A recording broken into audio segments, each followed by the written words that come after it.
Captain Jin-Soo Park stood in the observation deck of the Coalition command ship, watching another offensive fail in real time. On the holographic display before him, neat formations of Tholian warships advanced in perfect geometric patterns toward the Kryn defensive lines. Every ship moved in exact coordination, their weapons firing in synchronized volleys that would have been beautiful if they weren't so predictable. The Kryn forces simply waited behind their fortifications, absorbed the attack with their shields, and returned fire at precisely calculated intervals. They had done this same dance 43 times in the past 2 years. The result was always the same. Admiral Vex Thar's formation is collapsing on the left flank, Commander Yoon Sera said quietly beside him. She was Jin-Soo's second-in-command. A practical woman who had stopped being surprised by alien military doctrine 6 months ago. Jin-Soo nodded. The Tholian ships were already pulling back in their predetermined retreat pattern. Perfect discipline. Perfect order. Perfectly useless. The Kelzari front had been locked in this stalemate for 2 standard years. 3 major galactic powers, the Tholian Sovereignty, the Mexan Collective, and the Sarathi Union, had combined their fleets into what they called the Galactic Coalition. Together, they faced the Kryn Empire across a contested border region that neither side could break through. Humans had arrived 8 months ago. Earth had been invited to join the coalition as junior members. Valued for their industrial capacity and eagerness to help, human forces served as auxiliary troops, observers, and support personnel. Nothing important. Nothing that required trust. Jin-Soo had watched and learned. He had studied how the coalition fought, how they planned, how they thought. And he had realized why they kept losing. The coalition species had never known real war. Not the kind of war that humanity remembered. They fought according to ancient traditions, established doctrines, and mathematical principles. War, to them, was a science. Elegant, predictable, safe. The Kryn Empire fought the same way, which meant neither side could surprise the other. Captain Park, a Tholian officer called out. Admiral Vex Thar requests your presence in the command briefing. Jin-Soo exchanged a glance with Sera before heading to the briefing room. This would be the post-battle analysis, where coalition commanders discussed what went wrong and planned their next attempt. He had sat through dozens of these meetings. The briefing room held 20 officers from various coalition species. Admiral Vex Thar stood at the head of the table, his crystalline skin reflecting the light in patterns that indicated frustration. For a Tholian, that was the equivalent of shouting. The Kryn defensive posture remains unbroken, Vex Thar began. Our latest offensive achieved a 7% degradation of their forward shields before tactical withdrawal became necessary. Analysis suggests we need 40 more such operations to create a viable breach. 40 more operations. That meant at least 6 more months of the same failed attacks. Admiral, Jin-Soo spoke up. Request permission to present an alternative strategy. The room fell silent. Several officers turned to look at him with expressions ranging from curiosity to thinly veiled contempt. Humans were new. Humans didn't understand proper warfare. Proceed, Captain Park, Vex Thar said, his tone formal. Jin-Soo activated his personal display, projecting a tactical map of the Kelzari front. The Kryn positions are strongest along the expected attack vectors. But here, he highlighted a volcanic region to the south. The terrain is considered impassable. Extreme heat, unstable ground, sensor interference. Neither side has bothered to defend it properly. Because it is impassable, a Mexan commander interjected. Our analysis confirms that military vehicles cannot traverse that terrain without catastrophic failure. Human vehicles could, Jin-Soo said, with modifications and proper support. We could move a strike force through that region, bypass the main defensive lines, and hit their supply depots directly, cut off their frontline forces from resupply and reinforcement. He saw the dismissal on their faces before anyone spoke. Captain Park, Vex Thar said carefully, your enthusiasm is noted. However, Such an operation would violate established military doctrine on multiple levels. The risk assessment would be unacceptable. The coordination required would be beyond current capabilities. And frankly, he paused, choosing his words, humanity lacks the experience for such a complex operation. Translation: you're too primitive to understand real warfare. We would need at least 6 months to properly plan such an operation, another officer added. Environmental studies, logistics calculations, probability matrices. We cannot simply rush into unknown terrain. 6 months to plan, then another 6 months to build the infrastructure, then 6 months to train. By the time the coalition was ready, the Kryn would have detected and countered the strategy. Jinsu looked around the table at these beings who thought they understood war. They had never fought for survival, never had to adapt or die, never learned that perfect plans lasted exactly until the enemy shot at you. Understood, Admiral, Jinsu said, keeping his voice neutral. Thank you for hearing my suggestion. Render. The meeting continued for another 2 hours. The coalition commanders decided on another series of frontal assaults, scheduled over the next 6 months. More perfect formations, more synchronized attacks, more predictable failures. When Jinsu finally returned to his quarters, Sira was waiting with a bottle of human whiskey she had been saving. That bad? She asked. They're going to do the same thing, 40 more times, and expect different results, Jinsu said, accepting the drink. They think war is mathematics. They've never understood that war is chaos. Sarah poured herself a drink. So what do we do? Jinsu pulled up his secure communication terminal and began composing a message to Earth Command.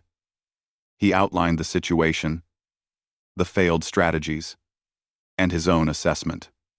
Then, he added a formal request. We're calling for reinforcements? Sarah asked, reading over his shoulder. Not reinforcements, Jinsu said. I'm requesting permission to conduct independent operations. The Coalition won't approve it. But I'm not asking the Coalition. I'm asking Earth Command to send us what we need to do this ourselves. He finished the message and sent it through the quantum communication relay. It would reach Earth in 3 days. He estimated another 2 weeks before the response arrived. Sira raised her glass. To doing it ourselves? Jinsu touched his glass to hers, thinking about the volcanic wasteland to the south, the Kryn supply depots beyond, and the chaos that was about to unfold. Fine, he said quietly. We'll do it ourselves. In the holographic display behind them, the Kelzari front stretched across the stars, locked in its eternal stalemate.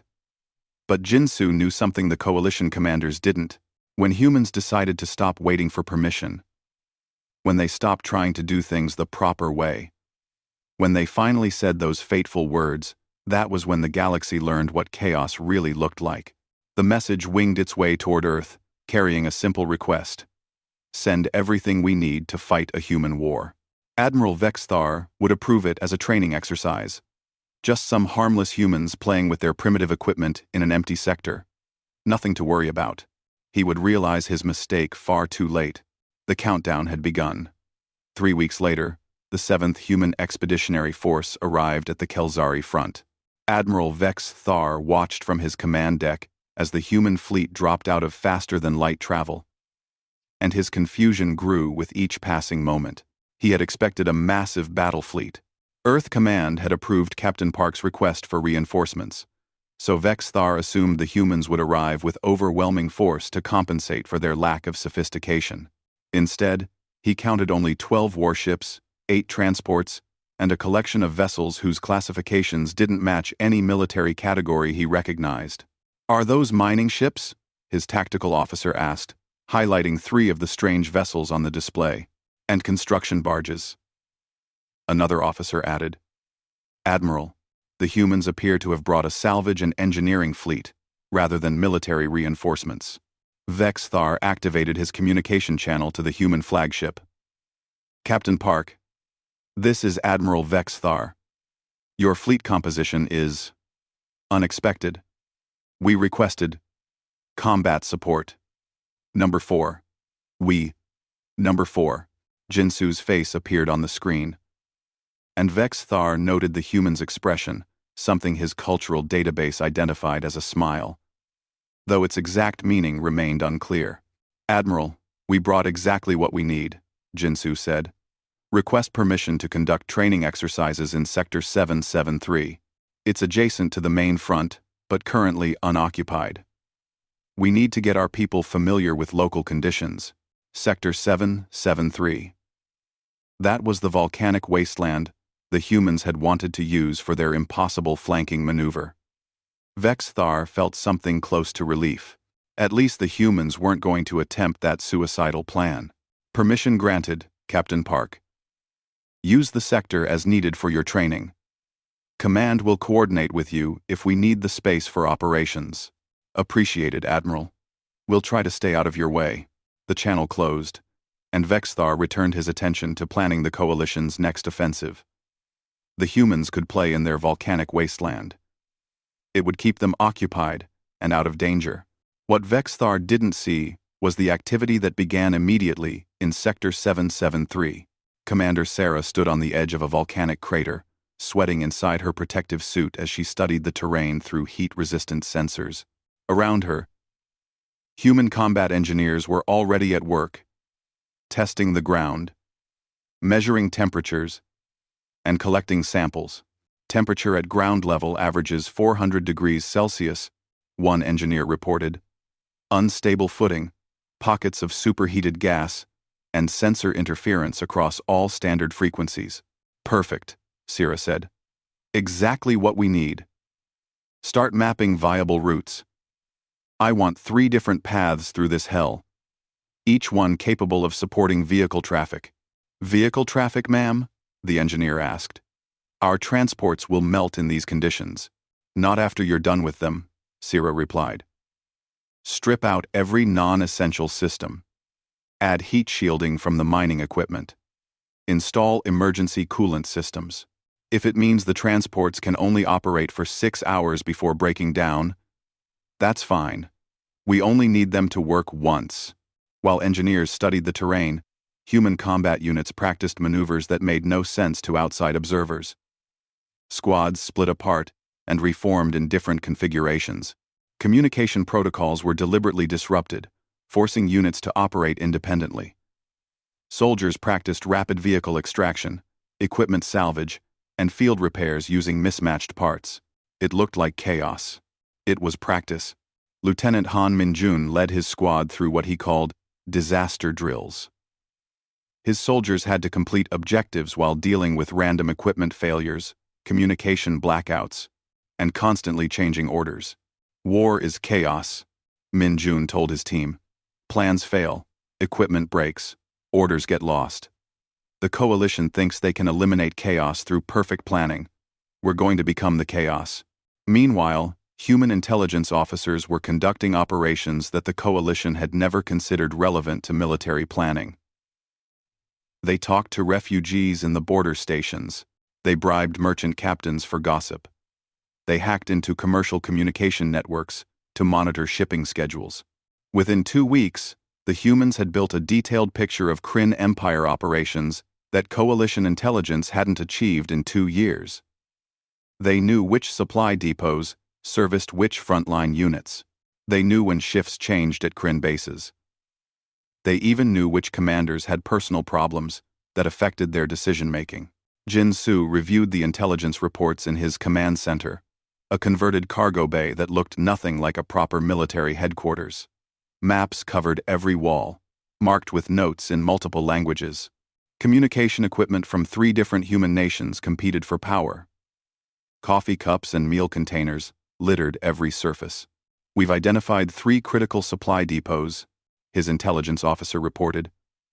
"Take out all 3 simultaneously, and the Kryn frontline forces lose resupply for a minimum of 5 days. Maybe longer, if we can create enough confusion." "Show me the approach vectors," Jinsu said. The officer highlighted the routes on the map. All 3 depots sat behind Kryn lines, protected by sensor networks, defensive positions, and rapid response forces. Reaching them required passing through the volcanic wasteland, bypassing multiple checkpoints, and moving faster than Kryn reinforcements could respond. It was impossible by coalition standards. That meant it was exactly the kind of operation humans specialized in. Jinsu called a meeting of his senior officers. No formal briefing room. No holographic displays. Just 20 humans crowded into his command center, drinking coffee and looking at paper maps. Here's the plan, Jinsu began. We're going to hit all 3 depots within a 6-hour window. First wave goes through the volcanic zone and establishes forward positions. Second wave follows with heavier equipment. Third wave is our reserve, ready to adapt to whatever goes wrong. Ready. Loaning. Fiver. Loaning. What makes you think something will go wrong, sir? Someone asked with a grin. Because everything always goes wrong, Jinsu replied. That's why we plan for it. Each unit operates independently. If communication fails, if the plan changes, if half your equipment breaks, you still complete your objective. Use whatever resources you can find. Improvise. Adapt. Make it work. Sarah pulled up technical specifications for the modifications her engineering teams had made. We violated about 20 different safety regulations per vehicle. The transports will probably catch fire. The weapons have been overcharged beyond recommended limits. Nothing is rated for the conditions we're about to use it in. So it's a normal Tuesday, someone commented, and the room chuckled. Jinsu looked around at his officers. They understood what the coalition didn't. Plans were starting points, not sacred texts. Doctrine was a guideline, not a prison. And sometimes, the best way to win was to do something so crazy that the enemy couldn't predict it. I'm requesting permission from Admiral Vex Thar tomorrow, Jinsu said. I'll tell him we want to conduct a large-scale training exercise. Live fire drills. He'll approve it because he thinks we're just playing soldier in an empty sector. When do we tell him it's not an exercise? Minjun asked. After we've already won, Jinsu said. By the time the coalition realizes what we're doing, the operation will be over. Success or failure, we'll have broken this stalemate. The meeting continued for hours as officers refined their approaches, identified potential problems, and developed backup plans for their backup plans. By human standards, it was thorough preparation. By coalition standards, it would have looked like organized confusion. The next day, Jinsu presented his request to Admiral Vex Thar. We'd like to conduct a live-fire training exercise. Large-scale, using Sector 773 as our operations area. It'll help our people get comfortable working in hostile environments. Vex Thar approved it without hesitation. Training exercises were harmless. The humans could shoot at rocks in their volcanic wasteland, and it would keep them out of the way during the Coalition's next offensive. Approved, Captain Park. Try not to lose too much equipment. Replacement supplies are limited this far from Earth. Jinsu smiled. We'll make do with what we have, Admiral. Humans are good at that. As the communication ended, Sierra entered Jinsu's office carrying a datapad. Engineering teams are ready. Combat units are ready.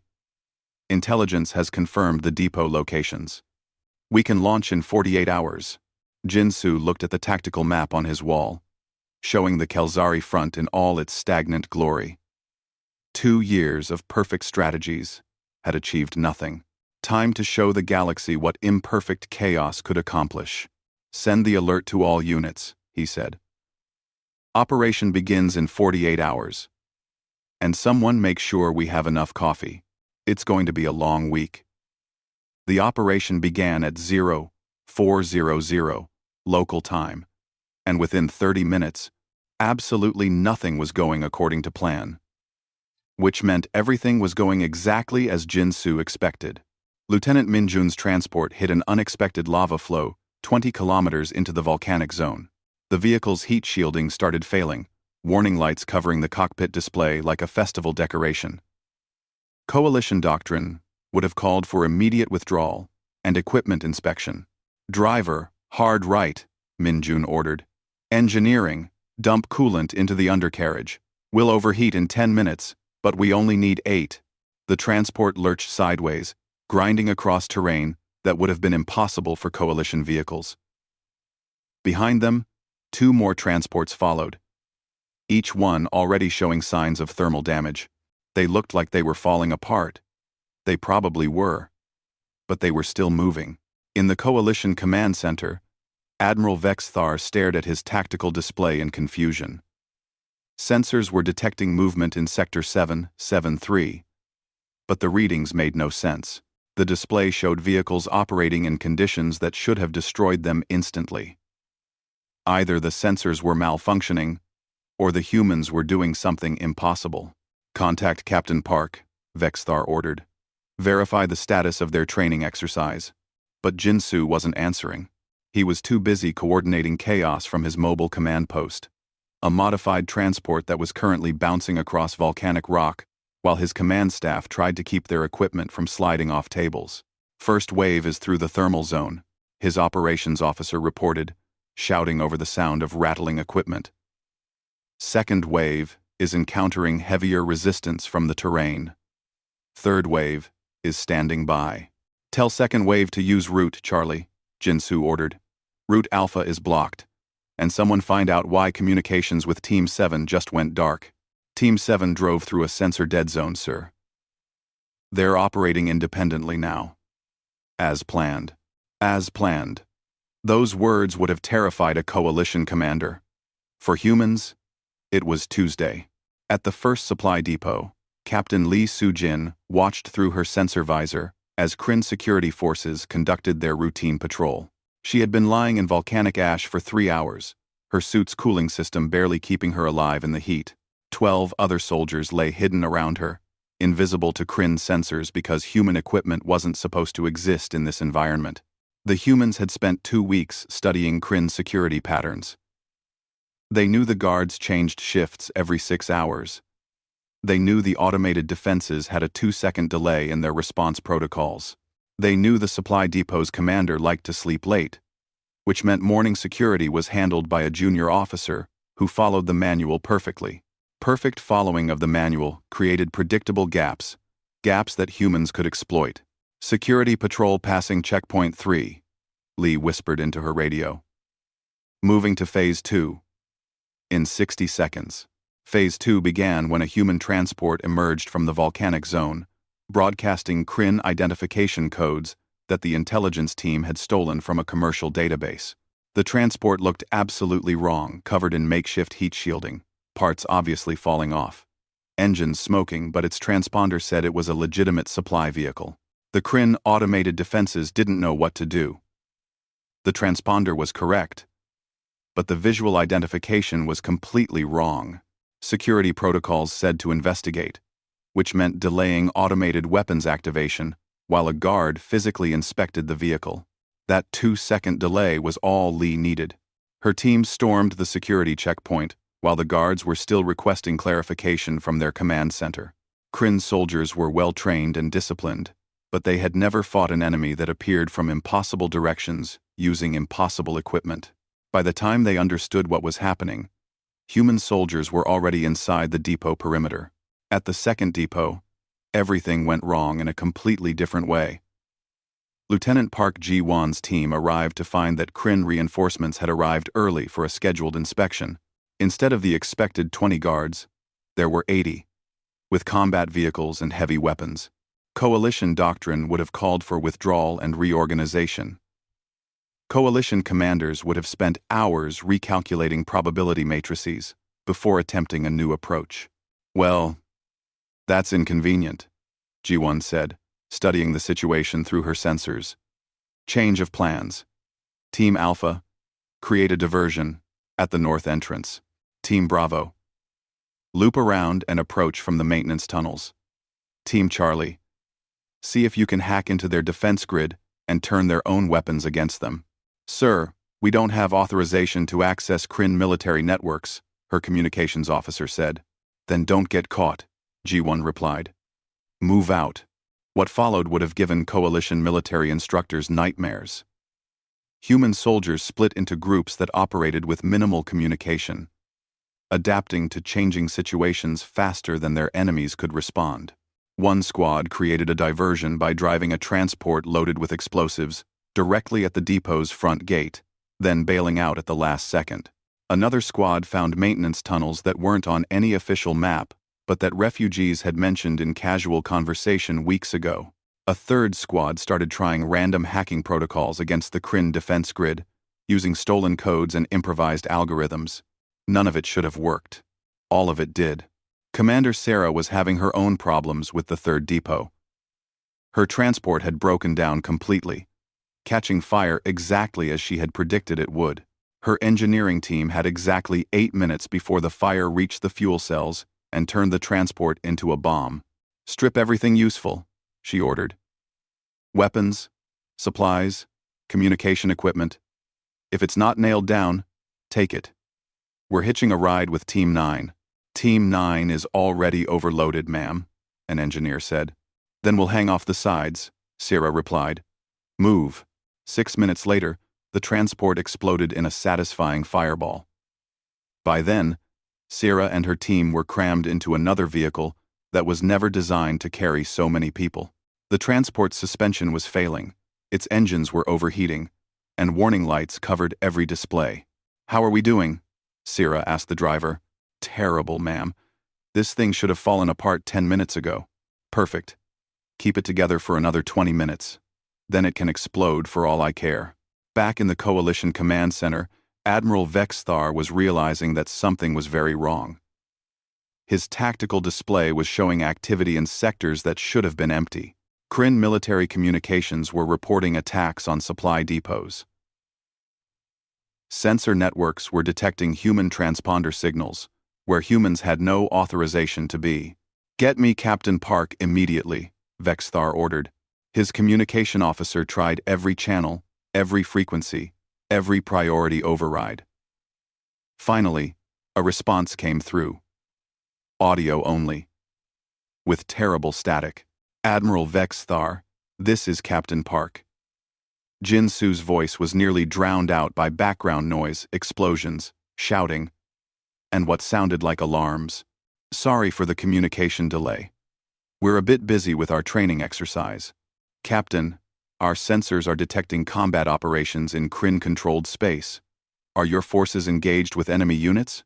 There was a pause, filled with more explosions. "Well, Admiral, we encountered some unexpected resistance during our exercise.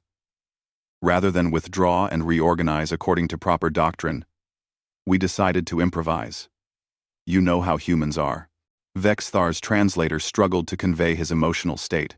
Shock, perhaps, or disbelief. "You're attacking Kryn supply depots? Without authorization? Without coordination with coalition forces?" "We did mention we were conducting live fire exercises, Admiral. We're just being very thorough about it." Another explosion echoed through the channel, followed by someone shouting in Korean. "Sorry, Admiral. Things are getting interesting here. We'll provide a full report when we're done. Park out." The channel closed, leaving Vexthar staring at his tactical display. The humans hadn't just attacked one depot. They were hitting 3 simultaneously, using routes that shouldn't exist, with vehicles that should have failed, conducting operations that violated every principle of civilized warfare. His tactical officer spoke quietly. "Admiral, should we send support?" Vexthar watched the chaos unfolding on his display. Human transponder signals appearing and disappearing. Kryn forces responding in confusion. Supply lines disrupted. The entire sector descending into complete disorder. "No," he said finally. "The humans wanted to do this themselves. Let's see if they can." At the first depot, Lee's team had seized control of the central storage facility and were systematically destroying supplies. At the second depot, G1's team had somehow turned the Kryn defense grid against the base's own forces and were watching automated weapons shoot at their former operators. At the third depot, Sarah had arrived with her overloaded transport and was using mining charges to blast through hardened doors. It was chaos. Complete, utter chaos. And the humans were thriving in it. Jinsu watched his tactical display, seeing the operation unfold in real time. Nothing was going as planned. Everything was working anyway. "All teams, this is command," he broadcast. Continue operations, exploit every opportunity, and remember, make them think there are 3 times as many of us as there really are. Because that was the human way. When you couldn't win through strength, you won through chaos. 72 hours after the operation began, the 3 supply depots were smoking ruins. Jinsu stood in what used to be Depot Command Center Number 2, watching his soldiers salvage useful equipment from the wreckage. They moved with practiced efficiency, sorting through debris that would have been considered total losses by Coalition standards. "Think we can get this power generator working?" a soldier asked, pointing at a half-melted piece of Kryn equipment. "Take it back to Sira," Jinsu replied. But the humans weren't stopping. That was the part that was driving the Kryn Empire crazy. Coalition forces would have declared victory, withdrawn to safe positions, and spent weeks analyzing their success. Humans saw opportunity. Commander Yoon Sera had transformed a captured Kryn communications relay into a makeshift intelligence center. She sat, surrounded by alien equipment that was held together with what appeared to be wire, tape, and determination. Listening to Kryn military communications, "They're pulling forces from sectors 4 and 7, she reported to Jinsu over their secure channel. "Shifting 3 divisions to hunt us down. They're leaving those sectors defended with minimal forces." Jinsu smiled. This was exactly what he had wanted. Forward that information to Admiral Vexthar, encrypted Coalition channel. Let's see if he understands the gift we're giving him. In the Coalition Command Center, Admiral Vexthar was trying to understand what the humans had done. His tactical display showed the aftermath of their operation: destroyed depots, disrupted supply lines, and Kryn forces in complete disarray. The humans had achieved in 3 days what the Coalition had failed to accomplish in 2 years. Then, his intelligence officer reported something even more shocking. "Admiral, we're detecting major Kryn force movements. They're pulling units from multiple sectors, concentrating them in response to human operations." Vexthar studied the display. The Kryn Empire was doing something they had never done before, abandoning their defensive doctrine to actively hunt an enemy force. They were moving divisions away from the main front line, leaving positions weakened. A communication alert appeared on his screen. "Human encrypted channel." He opened it to find detailed intelligence on Kryn force dispositions, highlighting sectors that were now vulnerable. The humans weren't just attacking. They were creating opportunities for the entire Coalition fleet. Vexthar made a decision that would have been unthinkable 3 days ago. "All Coalition forces, prepare for offensive operations. We're going to exploit these gaps." Other Coalition commanders responded with surprise, but they began mobilizing their forces. For 2 years, they had fought a static war. Suddenly, the front line was fluid. And the humans had shown them where to push. Meanwhile, the Kryn Empire was learning a painful lesson about fighting humans. They had sent overwhelming force to crush the human raiding parties, a full battle group with orders to eliminate the invaders. What they found was something they had no doctrine for handling. Kryn Commander Thexlar watched his tactical display in growing frustration. His scanners showed human forces occupying a mining facility that should have been indefensible. When his forces approached, they encountered fortifications that made no sense, mining equipment converted into weapons, industrial fabricators churning out ammunition, defensive positions built from cargo containers and debris. "They're using civilian equipment as military hardware," his tactical officer reported. "Analysis indicates the fortifications should not be structurally sound, yet they are effectively blocking our advance." Thexlar ordered a full assault. His forces had superior numbers, superior weapons, and superior training.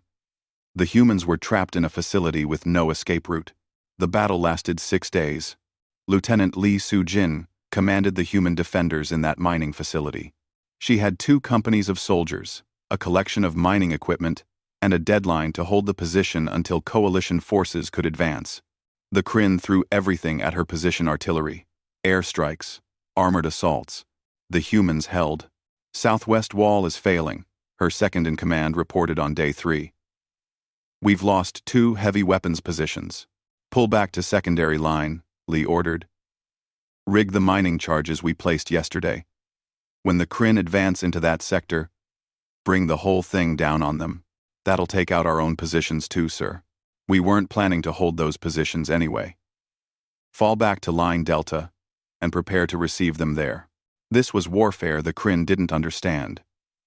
Humans didn't hold positions until they were overrun. They retreated strategically, used their own fortifications as weapons, and turned every setback into a trap. Lee's forces traded ground for time, sacrificing prepared positions to inflict maximum casualties. On day 5, Lee's combat medics performed miracles that made Kryn military observers question their understanding of biology. Human soldiers with injuries that should have been fatal were treated with field medicine that seemed like barbaric improvisation, and somehow, impossibly, most of them survived. A Kryn intelligence report noted, "Human medical personnel appear to refuse to accept casualties as permanent. Recommend updating threat assessment for human resilience." Commander Sarah arrived on day 6 with reinforcements and supplies, driving through Kryn lines in a convoy that looked like it was held together by faith and welding. She brought ammunition, medical supplies, and what she called presents. "I built you an artillery piece," she told Lee, gesturing to a monstrosity that was welded together from mining lasers, construction equipment, and what appeared to be parts from 3 different species technology. "Does it work?" Lee asked. "It did 10 minutes ago. Try not to use it more than 5 times or it'll probably explode." The improvised artillery fired 7 times before destroying itself in a spectacular fashion. But by then, coalition forces had arrived to relieve the position. Lee's forces had held for exactly as long as they needed to. The breakthrough came on day 8 of the operation. Coalition forces, exploiting the gaps created by human operations, punched through Kryn lines in 3 sectors simultaneously. The 2-year stalemate shattered like glass. The Kryn Empire, forced to respond to chaos across multiple fronts, couldn't maintain their defensive doctrine. Admiral Vexthar stood in his command center, watching as his fleet advanced through territory they had been unable to touch for 2 years. Around him, coalition officers coordinated the largest offensive operation of the war. And at the center of it all, causing havoc across Kryn supply lines, were the humans. "Admiral, we're receiving reports from other fleet commanders," his communication officer said. "They're requesting human advisors. They want to learn these tactics." "Run." There. Vexthar thought about Captain Park's original plan, the one he had dismissed as suicide. That plan had worked. More than worked. It had broken the entire front. "Contact Captain Park," Vexthar ordered. "Ask him if he's available for a conversation." Jinsu answered the call from his mobile command post, which currently looked like it had been through a war zone. Because it had. "Admiral Vexthar," Jinsu said, "I hope our training exercise hasn't caused too much disruption." "Captain Park," Vexthar replied, "I believe we need to discuss human military doctrine. Other coalition commanders are requesting information on your tactics." Jinsu laughed. "Admiral, that's going to be a difficult conversation. Because we don't really have doctrine. Not the way you understand it. You must have some organizational principles, some strategic framework. We have principles," Jinsu admitted. "Adapt faster than the enemy. Accept that plans will fail. Train soldiers to think, not just follow orders. Build redundancy into everything. And when something doesn't work, try something else, immediately." Through his office window, Jinsu could see his soldiers working. They were repairing equipment using mismatched parts, planning their next operation on paper maps, and drinking coffee from containers that were labeled for 5 different purposes. It looked like chaos. It was organized chaos, but still chaos. "Your forces took heavy casualties," Vexthar noted. "Higher proportional losses than any coalition species." "Yes," Jinsu said quietly. "That's the price. Humans do impossible things by being willing to risk everything. We train for that. We accept it. But it's never easy." He thought about Lee's defenders, holding their position for 6 days against overwhelming force. About the transport crews who had driven vehicles until they literally fell apart. About the engineers who had kept impossible equipment working through sheer stubbornness. But we did what needed doing, Jinsu continued. Someone had to break this stalemate. Your people fight with elegant precision. Beautiful strategies. Perfect formations. But sometimes you need chaos. Sometimes you need people who look at impossible tasks and say, "Fine, we'll figure it out." Vexthar was silent for a moment. I dismissed your plan as primitive. Reckless. It was reckless, Jinsu agreed. Still worked though. Yes, Vexthar said. It did. Perhaps the Coalition has much to learn from human recklessness. The communication ended, and Jinsu returned to his maps, his coffee, and his organized chaos. Outside, the Kelzari front was no longer frozen in stalemate. The entire theater of war had transformed into fluid combat, and Coalition forces were advancing on all fronts. And at the center of it all, humans continued doing what they did best, making the impossible look routine. 6 weeks after the human offensive began, Captain Jinsu Park stood on the observation deck of the Coalition flagship, looking out at territory that had been enemy-controlled since before humans joined the war. Admiral Vexthar stood beside him, and between them lay a comfortable silence that had replaced their earlier tensions. The Kryn Empire is requesting a ceasefire, Vexthar said finally. They want to negotiate terms. The Kelzari front, which we could not break for 2 years, has completely collapsed in 6 weeks. The Coalition forces did that, Jinsu replied. We just created the opening. You destroyed the stalemate, Vexthar corrected. Your people fought in ways we never imagined possible. Now, every Coalition commander wants to understand human warfare. Jinsu smiled slightly. That's going to be a problem, Admiral. Because human warfare isn't really something you can write into a manual. Vexthar's crystalline features shifted in what Jinsu had learned to recognize as curiosity. Explain. See, your people fight according to doctrine, Jinsu began. Beautiful, precise doctrine developed over centuries. You plan every detail, calculate every probability, and execute with perfect discipline. It's impressive, but it's also predictable. He gestured to the tactical display showing Coalition forces advancing across multiple fronts. Humans evolved on a harsh world. Following the rules got you killed. Survival meant adapting faster than the problem could evolve. Our warfare reflects that. We don't eliminate chaos. We become the chaos. But surely you have organizational principles, Vexthar insisted. Training protocols, strategic frameworks. We do, Jinsu admitted. But they're different from yours. We train soldiers to think independently, to make decisions without waiting for orders. We build redundancy into everything because we expect things to break. We practice failure scenarios constantly because we know plans never survive contact with the enemy. Commander Sira joined them on the observation deck, carrying a datapad filled with requests. Admiral Vexthar, I have 19 Coalition engineering teams asking for training in adaptive modification techniques. They want to learn how we kept equipment running in conditions that should have destroyed it. Can you teach them? Vexthar asked. Sarah laughed. I can try. But it's not really about technical knowledge. It's about mindset. When a Tholian engineer sees broken equipment, they calculate replacement time and costs. When a human engineer sees broken equipment, they ask, what can I build from these parts?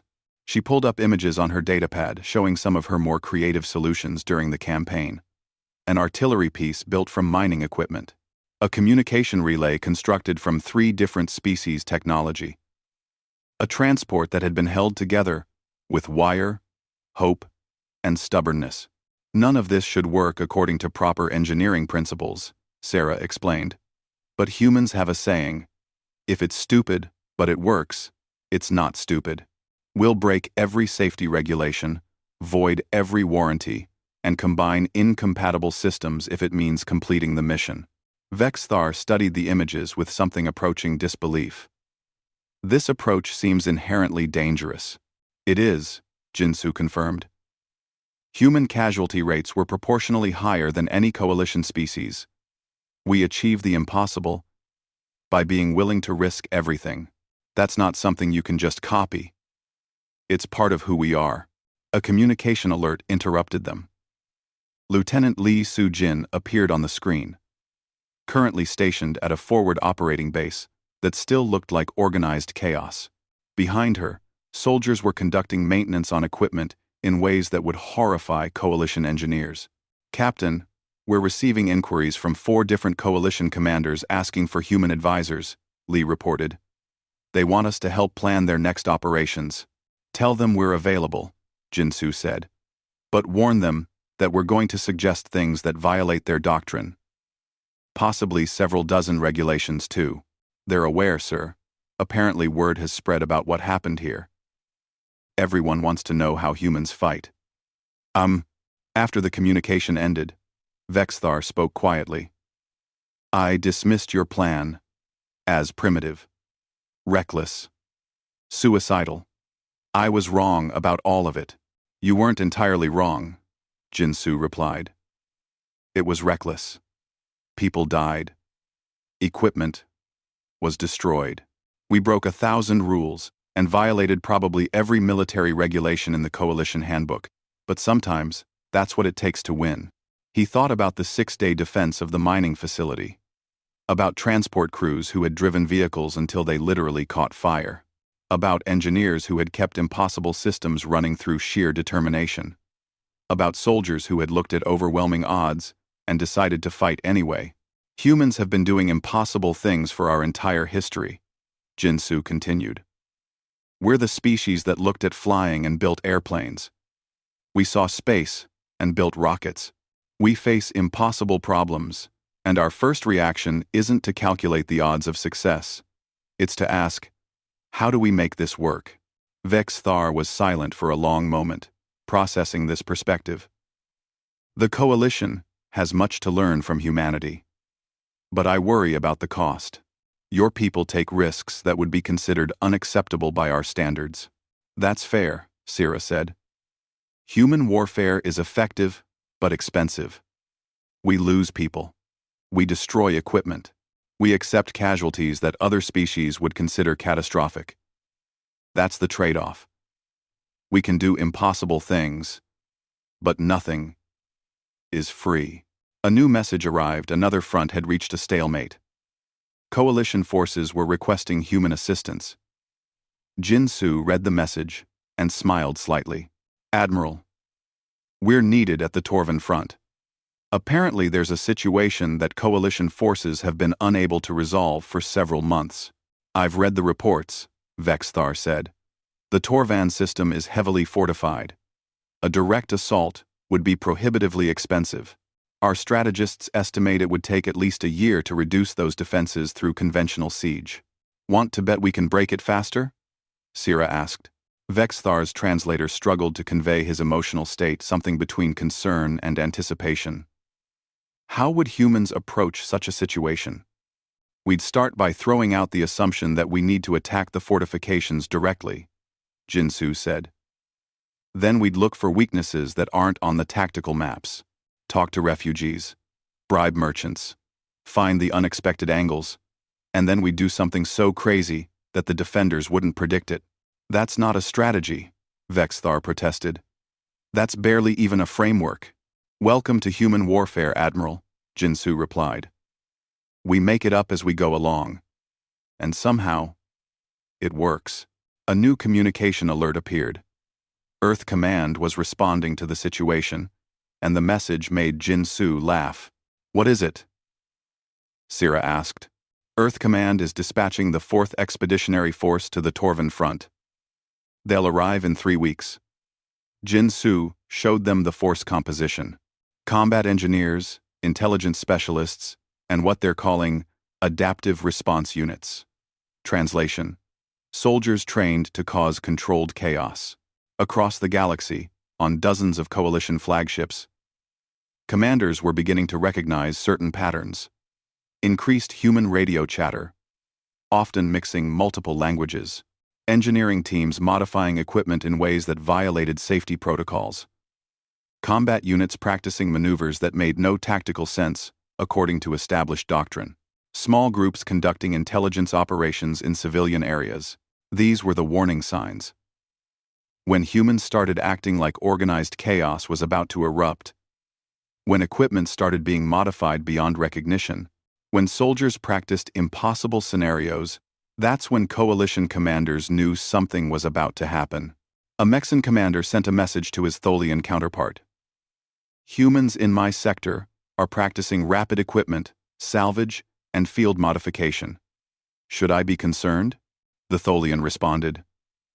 If they're practicing, be concerned. If they say, we'll do it ourselves, prepare for chaos. At the Torvan front, enemy commanders monitored coalition fleet movements with comfortable confidence. Their fortifications were impregnable. Their defenses were mathematically sound. Coalition forces had been probing their positions for months without making progress. Then the humans arrived. The enemy intelligence reports noted unusual activity. Human ships taking up positions in sectors that had no tactical value. Engineering equipment being deployed to asteroid fields. Small human vessels conducting surveys in areas far from the main defensive line. Analysis indicates no coherent strategy. One report concluded. Human forces appear to be conducting random operations with no clear objective. Threat assessment. Minimal. That report was filed 3 days before the humans proved, once again, that chaos was a weapon. On the coalition flagship heading to the Torvan front, Jin Su reviewed tactical data while drinking coffee from a cup that was probably not designed to hold coffee. Around him, his command staff planned operations that would make coalition commanders nervous and enemy forces confused. So what's the plan for Torvan? Sira asked. Jinsu smiled. Same as always. Find the impossible approach. Use it before anyone realizes it's possible. And make them think we have 3 times as many forces as we actually do. That's not a plan, Sira pointed out.